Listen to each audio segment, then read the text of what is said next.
This is Reaganism, a podcast dedicated to exploring where the Reagan movement lives today. I'm Roger Zakheim, your host, director of the Ronald Reagan Institute in Washington, D.C. On this episode of Reaganism, Roger sits down with Dr. Edward Keefer, who is a historian in the Historical Office of the U.S. Secretary of Defense. They discuss Dr. Keefer's newest volume in a 10-part series documenting America's Secretaries of Defense, which focuses on the Secretary of Defense Caspar Weinberger, who played a pivotal role in the military buildup during the Reagan Administration. Dr. Ted Keefer, welcome to Reaganism. Thank you for having me.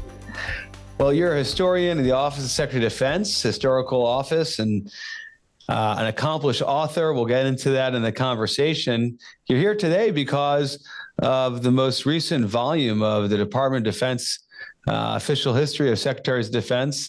Came out with a volume on Caspar Weinberger and the U.S. military buildup, 1981 to 1985. Dr. Keefer, these are massive amounts of information to go through. It's an impressive accomplishment. How did you get into the work of becoming the historian of the Office of Secretary of Defense Secretary's history? Well, I guess actually only one of the historians, but yeah.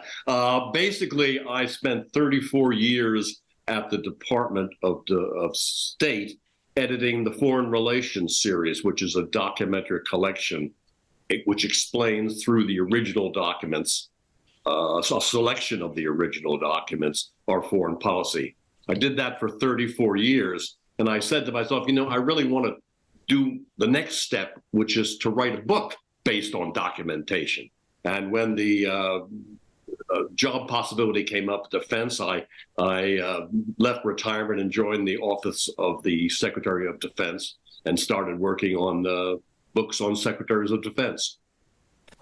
And this, of course, is your second. You had an earlier volume on Harold Brown, who was President Carter's Secretary of Defense. That was Harold Brown offsetting the Soviet military challenge, 1977 to 1981. So you really have this great continuity, whereas you came in to look at the tenure of Caspar Weinberger.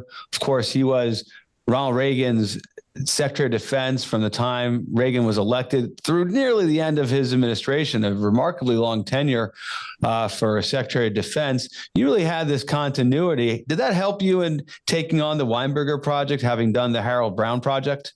Absolutely.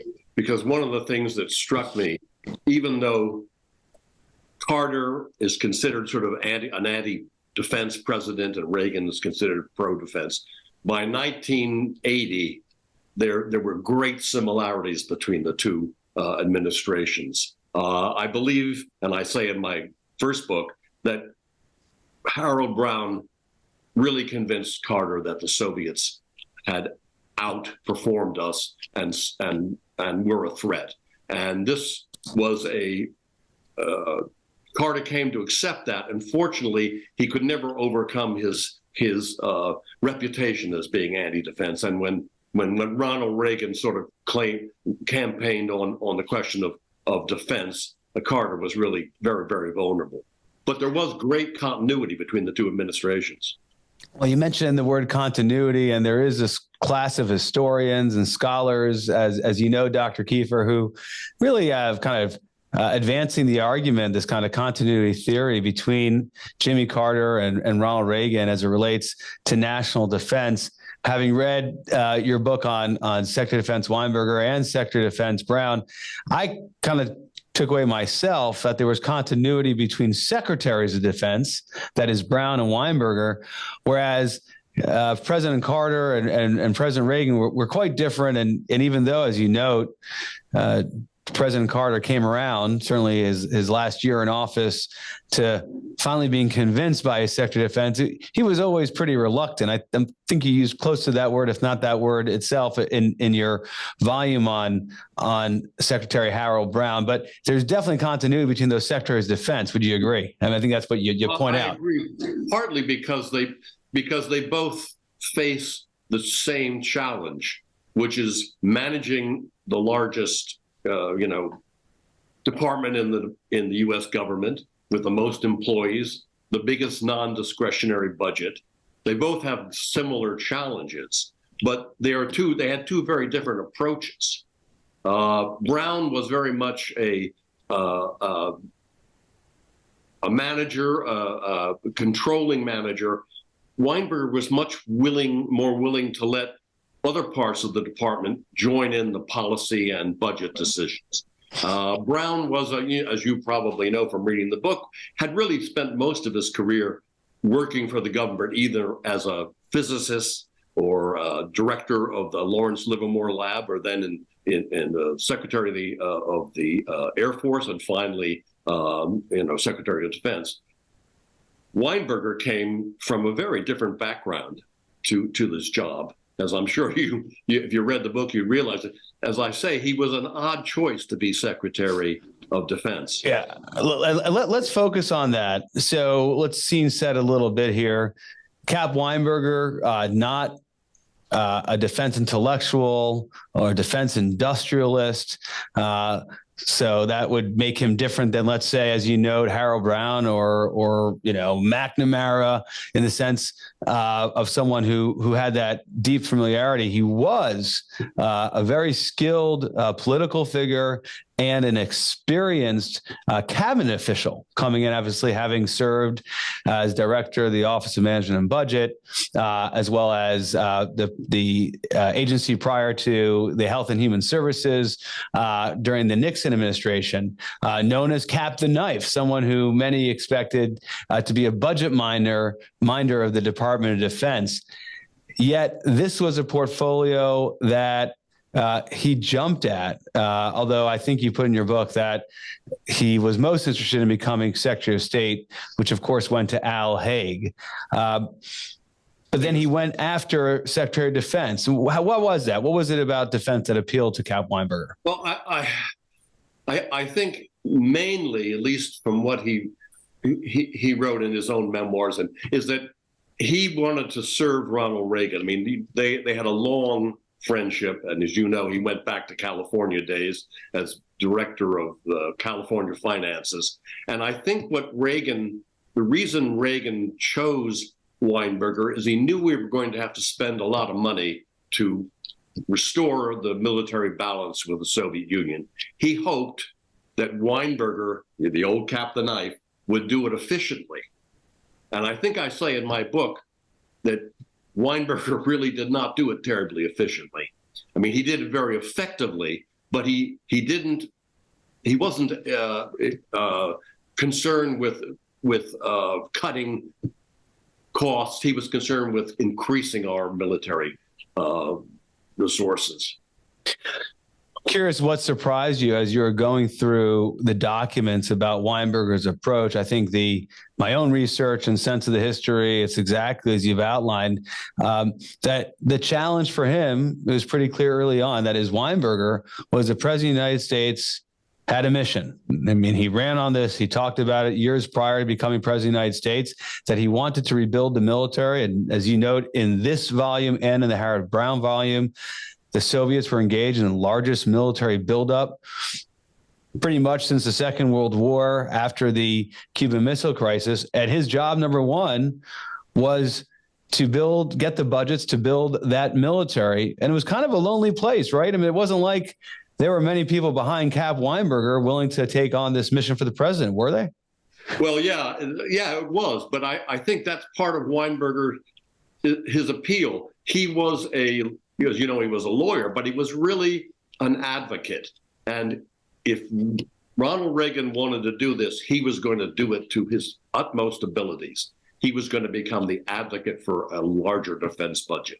He became such an advocate that he really wore out his welcome by the end of his term. He would sort of never, ever concede that we didn't need more military spending. And there was never enough military spending for him. And the Soviet Union was always this threat that had to be countered.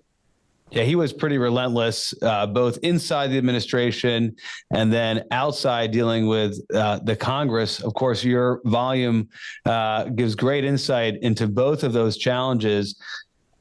Talk about inside the administration.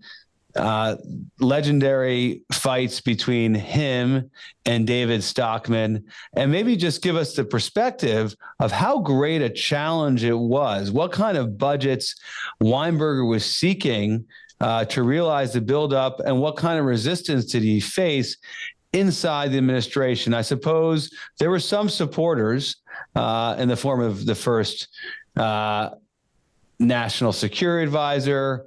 Dick Allen was supportive, but really was marginal to the budget fights, as well as maybe a couple other figures. But what did Weinberger want? And give us the size of the challenge, and where was the resistance, particularly with Stockman? Well, Weinberger wanted essentially real growth in the budget, not just, these were inflationary times, the early 1980s. And Weinberger just didn't want a bigger budget. He wanted a budget that had real growth after inflation. And that's what he set out to do and try to convince the Congress to do. And he had allies in Congress as well. And of course, on that first budget was, I think, 11% over real growth.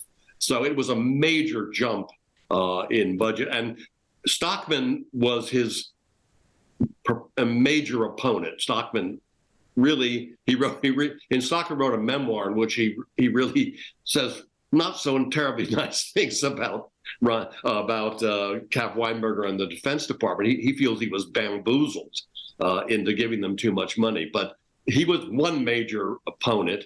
There were, of course, lots of people in the administration who supported him.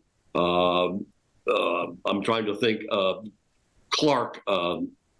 Judge Clark there was the national security advisor. Well, let's get rid of that. Oh, that's terrible. Judge Clark was one of his supporters.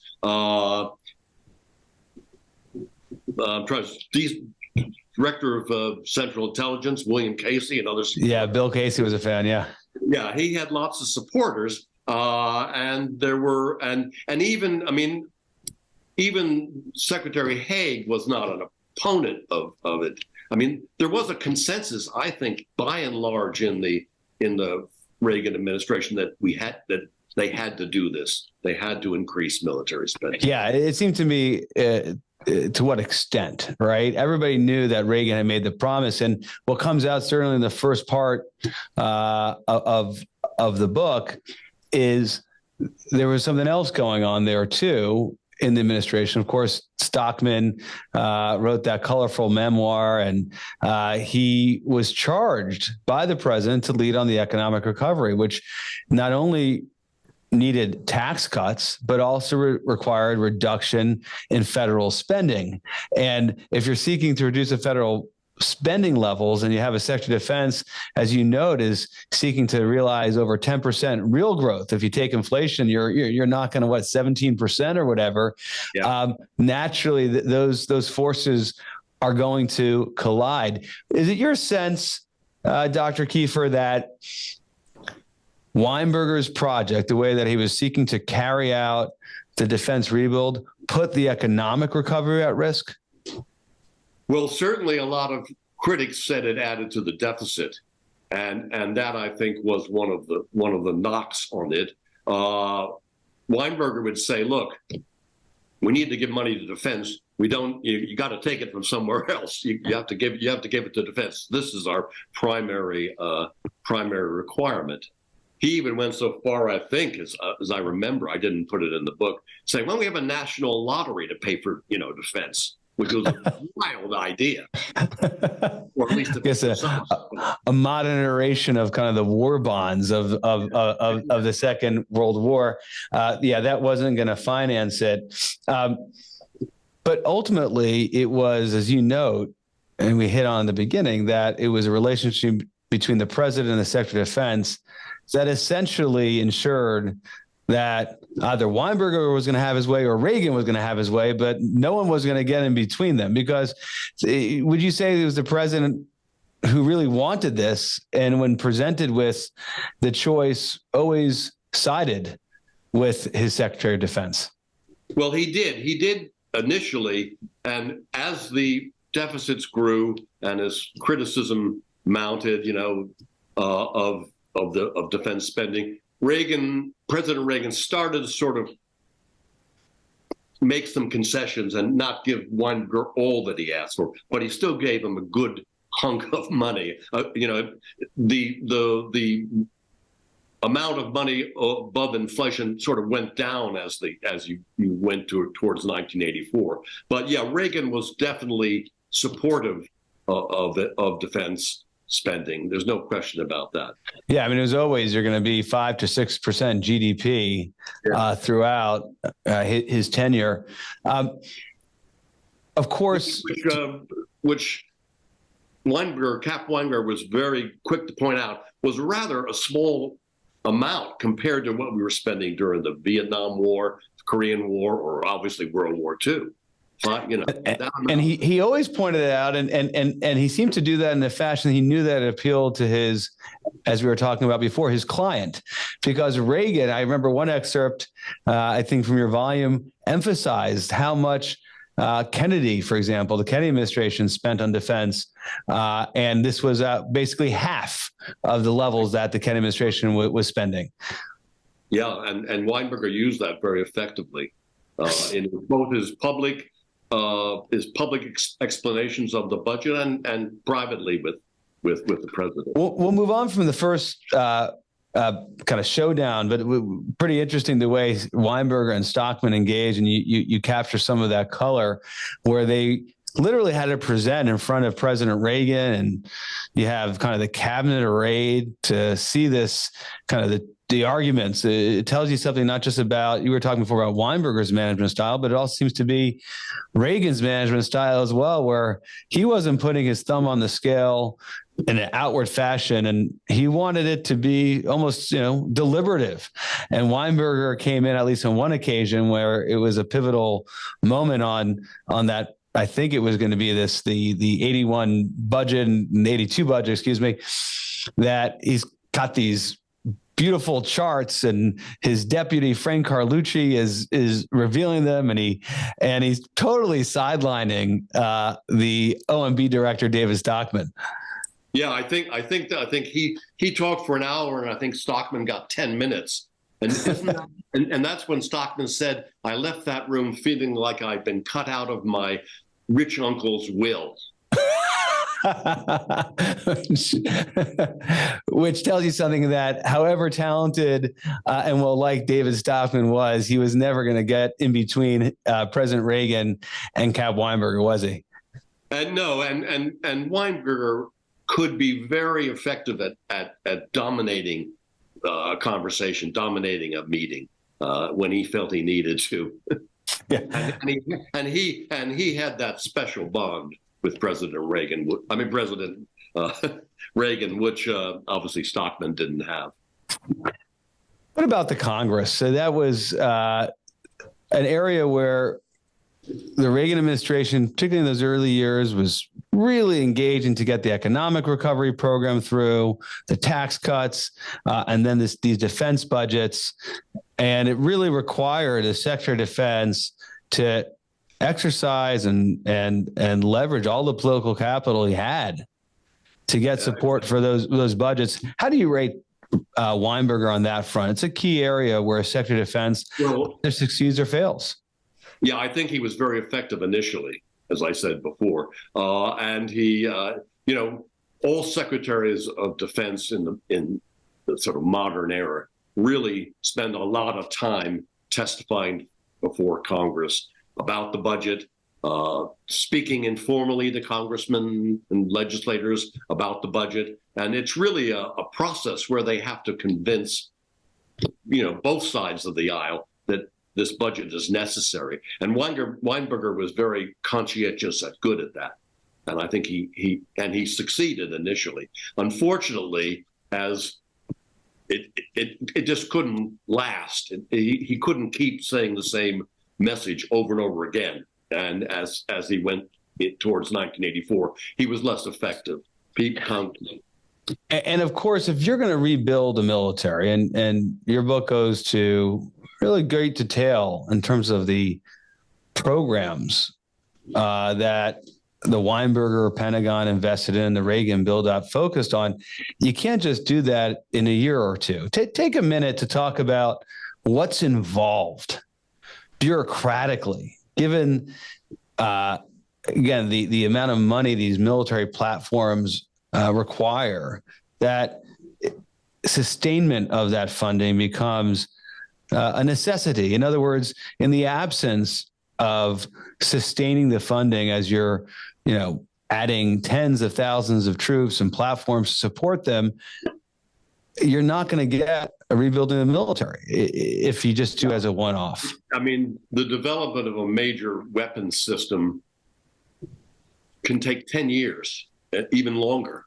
And what I think was significant about the Weinberger Reagan period is that as during the Carter-Brown period, they developed these new weapons, new high technology weapons.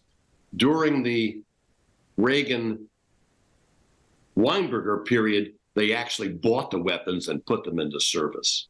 So what you had is this long process. You have cruise missiles, precision bombs, stealth aircraft. All these things came to fruition during the Weinberger period. Yeah, there were two particular platforms that had a lot of political controversy as you move from Carter into Reagan, and maybe three that come to mind. You have the B-1 bomber, the B-2 stealth bomber, and then you have the MX program as well. Maybe talk a minute, either all three, two, or just one of them, in terms of how it impacted and sucked up a lot of the political capital. Of course, Carter hated the B-1 and stopped production. I mean, stopped development. And of course, Reagan and Weinberger brought it back. It was meant to be a sort of stopgap measure for penetration of the Soviet Union in the eventuality of war, until they got the B-2, which was a real stealth bomber, which Carter had approved the concept, and so that was a decision was brought to bring them back as a sort of stopgap, as a way to bridge the gap between the old sort of system of the B-2 bombers, as Cap Weinberger always pointed out to President, the planes are older than the pilots flying them. Yeah, those B-52s, of course, are still being flown today. So he was talking about kids. Now it's grandchildren. Yeah, and if you ask me to name the most cost-effective weapon the U.S. ever produced, it's got to be the B-2 bomb, a B-1. Yeah, I mean the B-52 bomber. But anyway, and then the MX missile was probably the most trying development, the most trying challenge for Weinberger and Reagan, because they kind of boxed themselves into a corner. They rejected the system of a mobile system with massive amounts of potential targets, which would be in the West, of course, one of the places where Reagan had great strength. And they tried to find other ways to deploy these weapons, and they never really succeeded. They did eventually put the Peacemaker, as then came to be called, in Minutemen III silos, but they weren't even hardened. And they were, of course, eventually negotiated away. And this was critical at the time. Reagan, of course, had opposed SALT II, ran and criticized Jimmy Carter and his administration for not doing anything to stem the military imbalance, in his view, between the United States and the Soviet Union. At the strategic level, there are many Democrats who had served, let's say, in the Kennedy and Johnson administration that shared that concern. And the MX was one of the ways that the Reagan administration was going to arrest the Soviet advantage. And so failing to come up with a system or a program to deal with it was a bit of a defeat. That was one of the problems that the administration faced. And I mean, they had all kinds of solutions, and some of them quite crazy. Putting them on airplanes and flying them continually around or Right. putting them on the deep sea and on sort of rovers. But eventually, eventually they fell back and just putting them in unhardened In the silos. And I think, you know, we still have Minutemen III missiles. I mean, the gap. Let's maybe transition to sort of Reagan and Weinberger's views of arms control, because I was about to go there. Yeah. This is a related topic. So let me frame the question, and so we'll go into this. You know, one of the areas that comes up in the book and really reflects Weinberger's hawkishness is Weinberger's views on arms control. And in parallel with that, Reagan's becoming quite close with his Secretary of State, George Shultz, who for the first time in his administration is really advancing the prospect of arms control with the Soviets, in particular with Mikhail Gorbachev taking the helm of the Soviet Union. So talk about arms control, Dr. Keefer, and kind of Weinberger's place in that discussion inside the Reagan administration. Well, Weinberger felt very strongly that arms control with the Soviet Union had to be verifiable. It had to be equal. And like Reagan, he didn't want to limit arms. He wanted to reduce arms. And that's, of course, why. And so he was very much on the wavelength initially with the president. And then as the George Shultz started to force, Haig was first Secretary of State, then George Shultz, an old colleague of Weinberger's, but there's a curious relationship between those two. If you want me to get into some other time, I will. Yeah, maybe we'll jump into that in a minute. Yeah, go ahead. But George Shultz really tried to push Reagan towards arms control, and at least discussing it with the Soviets. And I really believe that Reagan felt that if he could talk to a Soviet leader, he could make progress. The problem was that the Soviet leaders were so decrepit and so sick that they couldn't really talk to Reagan. No, they always died on him, right? That was the joke. They didn't dare talk to Reagan because they knew that he would see how feeble they were. All they could really focus on was the leadership succession in the Kremlin. And when, obviously, as you pointed out, when Gorbachev comes in just in 1985, then there is somebody for Reagan to talk to. And I think that's a really important change in arms control. And Reagan, as I say in the book, he's got a dual personality.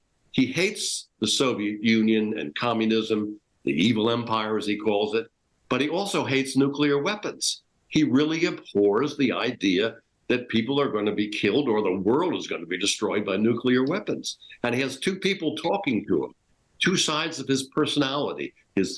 One is Caspar Weinberger, Soviets are bad, and one is George Shultz. Maybe we can talk to these guys. So it's an interesting. They're not fighting for Reagan's mind. They're fighting to reinforce his two dual, sides. And of course, Weinberger has a team of people who really represented those longstanding Cold Warrior voices that Reagan knew prior to the presidency. Freddie Clay running his policy shop, for example. You have Richard Pearl, who was the hawk coming out of Scoop Jackson's office in the Senate. You profile both of those individuals. So you have a Department of Defense, not just in their secretary, but in the team that really stand for the strength side of the equation. Strategic in terms of nuclear weapons, but certainly not limited to that, as well as John Lehman, who's building out that 600-ship Navy, which you profile. So the whole thrust of President Reagan's Department of Defense and military rebuild is in many respects allowing and running in parallel with the ability to negotiate and do some things on arms reduction negotiation. And it was Weinberger's absolute belief that the only way you're going to get real arms reductions is through being strong and, an equal relationship with the Soviets. It's not going to happen if the Soviets discern that they have the advantage. And I believe Reagan has on his, Weinberger has on his tombstone, peace through strength. And that was his message, and the message of the Department of Defense at the time. Certainly a language that is associated with Ronald Reagan and probably the biggest advocate in American history of peace through strength. Through Dr. Ted Keefer, who is one of the historians in the Office of Secretary of Defense Historical Office and author of Caspar, Weinberger and the U.S. Military Buildup, 1981-1985, a really important contribution to understanding President Reagan's time in office, and particularly his national security policy and defense policy. Dr. Keefer, to what extent, after you look through the archives, and maybe you'll take a minute here to talk about your access and ability to perhaps look at documents that other researchers will not have an opportunity or be able to access, do you think the record bears out that the peace through strength that you were just referencing, the buildup, was essential to creating the conditions to have this negotiation, not just the buildup in terms of nuclear modernization, but the overall military buildup and conventional force? We referenced a moment ago, the 600-ship Navy. As you look into the archive and study the period, was that critical into realizing that, one, the Arms Control Reduction Treaty, ultimately the INF, and then more broadly, bring about the end of the Cold War? What did you see? Well, I really believe that, there's not one explanation for the end of the Cold War, but you cannot discount the military buildup of the Reagan-Weinberger years. It gave the Soviets a real dilemma. The Soviets were torn between military, building up their military, keeping up with the United States program and consumer demand of the Soviet people, and they had to make a choice. And I think Gorbachev made a choice. He said we can't compete with the U.S. And so in that respect, I think that is one of the major reasons for the end of the Cold War. It's not the only reason. There were many presidents. There was Reagan's ability to be flexible and to recognize in Gorbachev that there was someone who we could actually work with. And that's something that, Weinberger was never one of the people that thought Gorbachev was really, he always thought he was sort of communism light, basically just the gentle face of a very bad system. And go ahead. You asked about my access. Yes, really, please go ahead. Talk about it. I had to have the access that the Secretary of Defense had at the time to look at all the documentation. So it required, and I won't get into this, but there is a lot of documentation in this period, and it's getting bigger and bigger and bigger. But I had to have that access, and not all of it. I as you can see in the book, there are portions that we were not able to get declassified, but luckily they were small. Yes, certainly there seems to be a lot of new material that you were able to wade into that other scholars have not been able to access because of classification.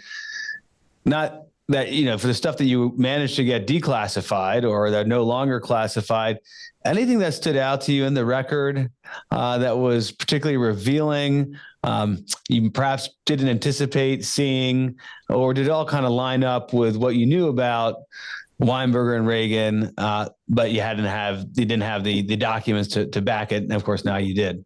There are always a few, generally, yes, the memoirs, the scholarly works by people, by journalists, they tend to get it pretty right. But there's always a few things that really surprise you and kind of intrigue you. And I'm trying to think of one the best example.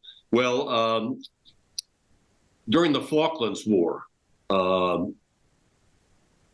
it was always thought that, Weinberger was very pro-British, and Haig was sort of not pro-Argentina, but wanted to negotiate it.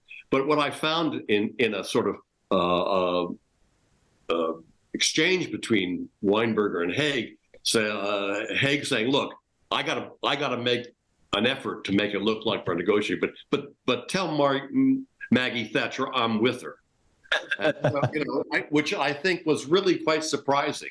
Because the general fearing is that there were two sides, and Haig and was on one and Weinberger on the other.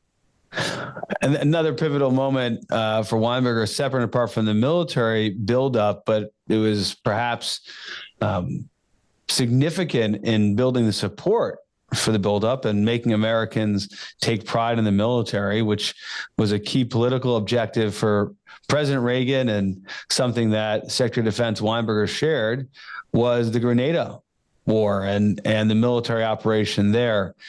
How consequential was Grenada in Weinberger's tenure and building support for the Reagan administration military program?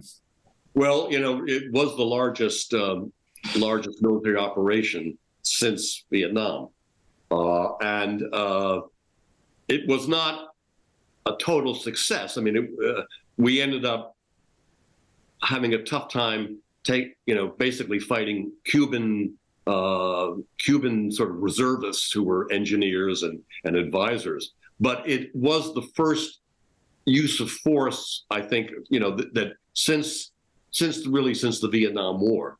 And that, coupled with the experience in Lebanon, got Weinberger thinking about the use of combat troops, American combat troops abroad. And he came up with what was known as the Weinberger Doctrine, which I think is a very significant contribution.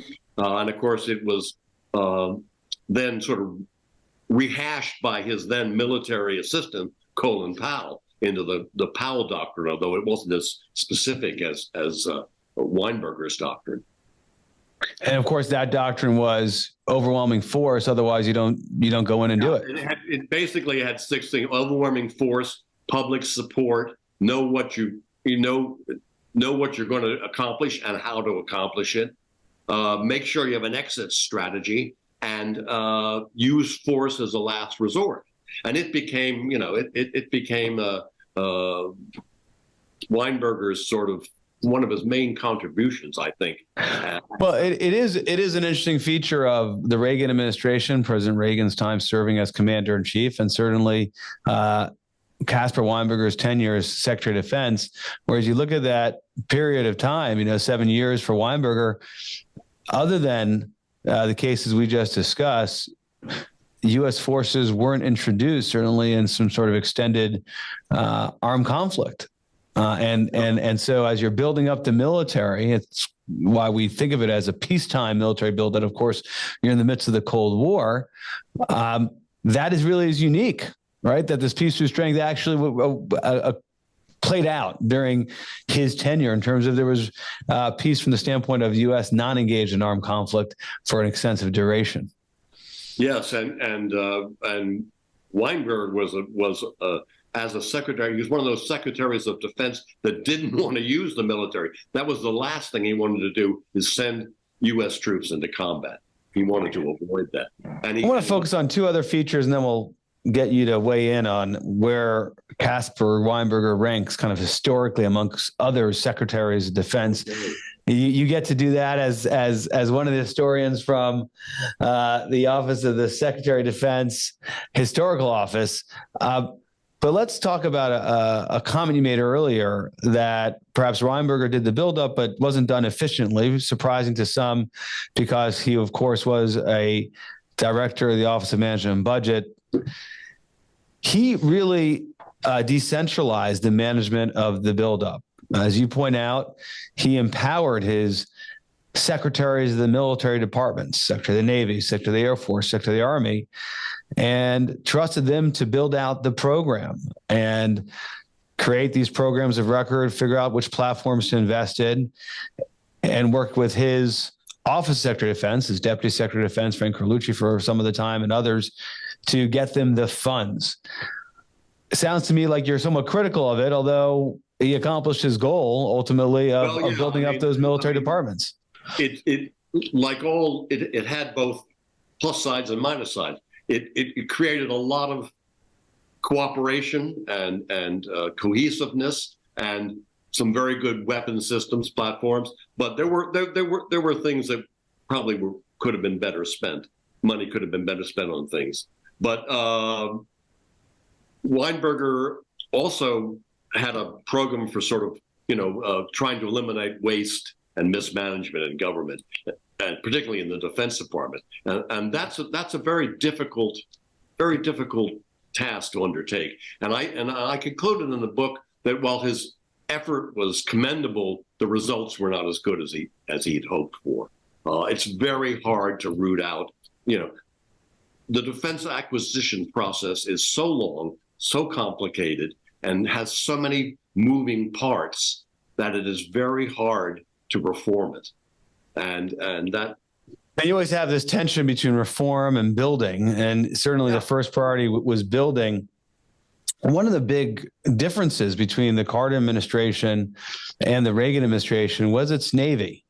And if you read both of your books, the Brown volume and the Weinberger volume, you see that the Carter conception of the Navy was minimalist in nature, focused on really controlling the sea lanes into Europe, not the sort of three-ocean Navy that was going to advance U.S. interests and press in and challenge the Soviets. Of course, you get to the Reagan administration, one of the key features of the Reagan military is that 600-ship Navy that could do just what I described, global in nature, pressing forward. Where do you rank that in terms of the significant accomplishments and contributions of the Reagan Department of Defense, and particularly the strategy which underlies it? Well, of course, I'll go back to Carter, if you don't mind. Carter, of course, was in the Navy, but he had a kind of very curious relationship with the Navy. It was not he was not a success in the Navy, and a lot of people in the Pentagon thought he was anti-Navy. And as he once said to the Joint Chiefs of Staff, all we really need is 200 missiles on on submarines, and that's all the deterrent we need. He had a very we're referring to sea-launched ballistic missiles, the submarines. And he had a very minimalist view of the Navy, and he actually, I think, discriminated against the Navy during his, as you say, just the opposite during the Reagan years. And you had a very, as you know, you made the point, very, very aggressive and charismatic Secretary of the Navy, not some, sort of old businessman. This was a young, advocate for naval projection of power, and he was successful. And to what extent was that reflective of course, you're referring to Secretary of the Navy John Lehman, of Weinberger's priorities, more broadly the president's priorities? I mean, the president talked about during the campaign. I think that if anything, Weinberger and the president would have agreed with Lehman. Lehman was a really effective advocate for the Navy, and I think they bought what he was saying. They certainly would have accepted. But remember, some of the Navy, the ballistic missiles on submarines, those were actually begun during the Carter years, and they really came into deployed during the Reagan years. So there was still some continuity between them. No doubt. And it was a clear tension between Secretary of Defense Harold Brown and the President of the United States, Carter, over investments in the Navy, and for sure, Carter's Secretary of Navy and Chief of Naval Operations were at the least frustrated, if not downright despondent, in terms of getting Carter to sign off on what they were trying to do. And of course, Lehman, Weinberger, and Reagan come in, and those programs get funded and are scaled. Let's go to one other. We're with Dr. Ted Keefer, author of Caspar, Weinberger and the U.S. Military Buildup, 1981 to 1985. One area that is essential when you think about President Reagan's conception of national defense, Cold War was no doubt pivotal in Cold War relations during his time in office, and the end of the Cold War was the Strategic Defense Initiative, SDI. Weinberger was someone who was ambivalent to unhappy or negative on SDI. President Reagan, of course, was an enthusiastic supporter, famously made a speech in 1983 announcing it to the world, and became a key area of difference between Reagan and Gorbachev during their summitry, particularly the Reykjavik summit. Dr. Keefer, where does SDI fall in your estimation of Cap Weinberger's reign as Secretary of Defense? Well, you're right. Weinberger first, being an advocate for the MX and that kind of, and he wasn't opposed to SDI, but he wasn't one of the promoters.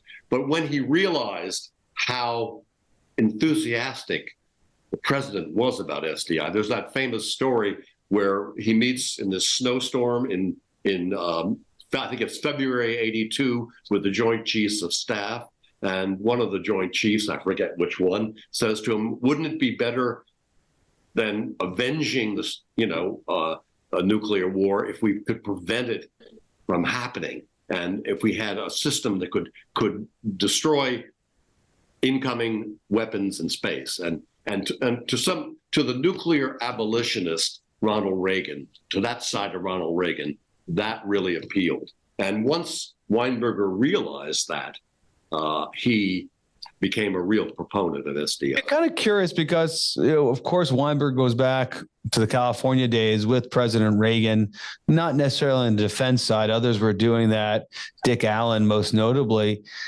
Reagan always had a fixation on ballistic missile defense, and a trip to NORAD in 1979, documented by Marty Anderson. You see that it really captured, I should say, his imagination. And so it is a bit of a curious gap, as it were, between two actors, that is Weinberger and Reagan, who otherwise really were in lockstep, that they were somewhat disjointed for a while, as you point out, on this subject. Of course, it also probably drove George Shultz crazy too, because Reagan was unwilling to give it up once he had it, even to the point where George Shultz thought it probably would have been a good, something to trade away. Good negotiating pawn, yes, yeah. But I think that goes to Reagan's optimism, and that's one thing that Weinberger always said about Reagan. He's a Californian. He's optimistic. He was optimistic that SDI could, in fact, really do what he hoped it could do. And let's end with that, and we'll go to the lightning round, because it's almost ending where we started on this warm relationship between a Secretary of Defense and a president. Curious, as a student of history, student of Secretaries of Defense, was there ever a closer relationship, kind of this tight-knit relationship between a president and Secretary of Defense like you have between Reagan and Weinberger? I would probably say no, there never was. I mean, maybe McNamara and Kennedy there was a sort of respect between those, but they didn't have that personal relationship that went back decades. And certainly Weinberger felt that Ronald Reagan, Nancy Reagan, they were his friends. There was a tremendous amount of loyalty and admiration. It comes through. Yeah, I mean, Reagan's appeal was very powerful. I mean, and people, when they met him, including my wife once, he just exuded sort of friendliness. And I do think that Weinberger really felt, he had the ability. He could go and arrange a meeting with the president without having to go through the bureaucracy, and he could send a memo to the president, sort of back channel, without going through the bureaucracy. He had that special connection to his boss. Yeah, that's a great point. It really didn't require the chief of staff, whether it was Jim Baker or, the national security advisor, to go through. I mean, this was something he picked up the phone and spoke to the president in both directions. It comes across actually as for our viewers watching this show over Dr. Keefer's left shoulder is a picture of the cover of the book where you have Reagan and Weinberger just together in the Oval Office having an exchange. And you see that kind of the informal relationship. Yeah, right, yeah. And then you contrast that with over your right shoulder, which of course is the volume on Carter and his Secretary of Defense, Harold Brown, where it's more formal. It probably looks like they're in the cabinet room and he's being flanked. And that really shows kind of the business-like, somewhat more distant relationship between those two principles and what you see in Weinberger. A good summary in some respects, Dr. Keefer, of what we're discussing. Exactly. I hadn't really thought of it that way, but that's a very good point. Let's jump to our lightning round. Here's where we ask all our guests to share their favorite Reagan speech, their favorite Reagan book, and favorite Reagan quote. Dr. Keefer, you can give us all 3, 2, or just one. What do you have to share? Well, I have a kind of one I would like to share with you. It relates to the Israeli war in 1982 with the PLO in Lebanon. And I think the Israelis are on the outskirts of Beirut. The Lebanese are in, the PLO is in Beirut. The PLO is, the U.S. is trying to get the PLO out of Lebanon, at least the leadership and the major. And the Israelis shut off the water and shut off electricity, and they're bombarding the Beirut. And Reagan says, this isn't right. And he talks to the Prime Minister of Israel, Menachem Begin, and says, you're causing a Holocaust here. And this takes Begin aback because, he's a survivor himself. And within hours, the shelling stops. And eventually that leads to the first peacekeeping mission where the PLO leave Beirut. But I think that to me is the essential Ronald Reagan, the humanist, the person who cares about people. And he cared about people on an individual level. If not, that was where innocent people were being killed. Yeah, interesting one. Obviously, he's a proud defender of Israel and supporter of Israel. I recall Deaver in his memoir writing about that episode. What I think is also notable about it, obviously the importance of alliances to Ronald Reagan, that was not something expressed from the White House press room or leaked to the New York Times. It was the President of the United States privately calling up his ally and friend, Menachem Begin, and saying, hey, I think this has gone far enough. We need to stop this. That was President Reagan's judgment. And as you shared, Dr. Keefer, Menachem Begin, the Prime Minister, responded. But that was done behind closed doors in the Oval Office, if I have it right. Well, that, of course, can be the most effective way of diplomacy, is by, not public diplomacy, but person-to-person private diplomacy. Dr. Keefer, thank you so much for being on the show. Well, thank you for having me. I really enjoyed it. We hope you enjoyed this episode of Reaganism. New episodes premiere weekly every Monday on YouTube and all podcast streaming platforms. If you like this episode, be sure to let us know and share with a friend.